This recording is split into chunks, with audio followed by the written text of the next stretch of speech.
For decades, the sprawling campus in Bristol, Connecticut has represented the absolute peak of the sports media world. Getting a desk inside ESPN meant you had made it. But there is a tier even above that. The ultimate achievement is securing the primary co-host chair on First Take during Monday football coverage, or anchoring a studio show like NFL Live to a national Emmy Award. Historically, hitting either of those milestones inducted you into the network's permanent royalty. You became the definitive face of the brand. To the public and to everyone working in the industry, reaching this echelon provided an impenetrable shield. It looked like lifetime job security. That assumption collapsed on a single Tuesday. In one sweep, ESPN abruptly parted ways with two of its most prominent on-air personalities. The dismissals were jarringly unceremonious. Reports say one of the men actually found out about his firing while broadcasting live in front of the cameras.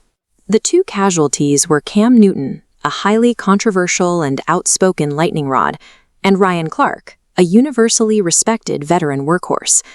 This presents a strange contradiction. How do two completely opposite archetypes, one steeped in drama, the other an acclaimed model employee, end up facing the exact same chopping block on the exact same afternoon? First, look at Cam Newton's exit. Over the past 2 seasons, Newton experienced a rapid ascent at the network, eventually being elevated to replace Shannon Sharpe as Stephen A. Smith's primary Monday co-host. But that trajectory stalled off-camera. Newton invited Jason Whitlock, a non-adversary of Smith, onto his personal podcast. During the interview, Whitlock attacked the validity of Smith's 2023 memoir.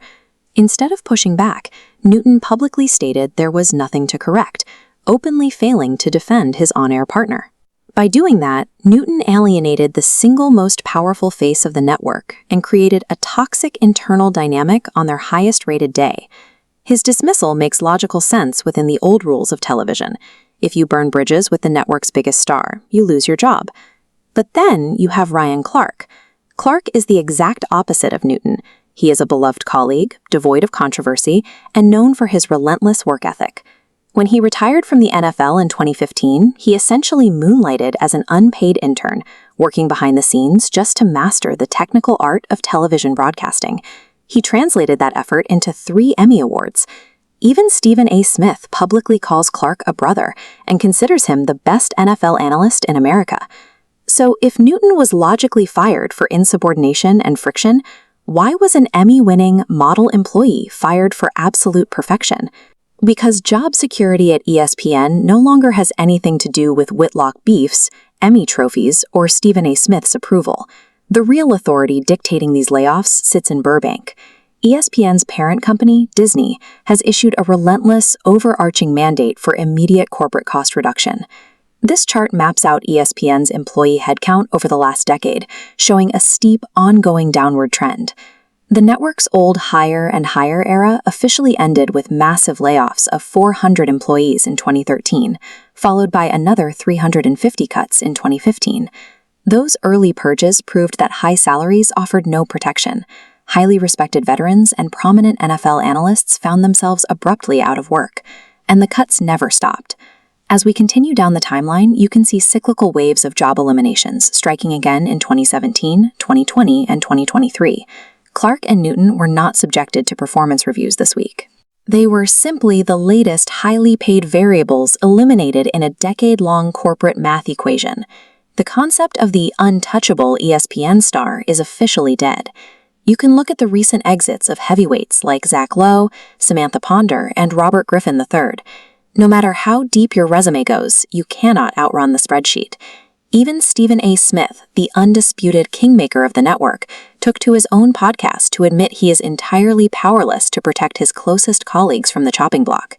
When the ultimate boss is an accountant rather than a television producer, loyalty and excellence lose all their value as currencies for survival.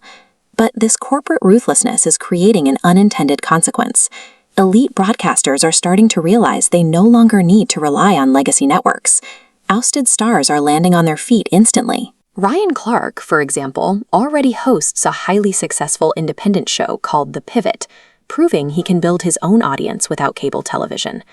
At the same time, streaming giants with massive capital reserves like Netflix and Amazon are aggressively expanding into live sports, eager to scoop up this newly discarded talent. ESPN may be satisfying Disney's bottom line by constantly purging their all-star roster, but by throwing their best talent overboard, these legacy networks are actively arming the digital ecosystem that will ultimately dismantle their monopoly.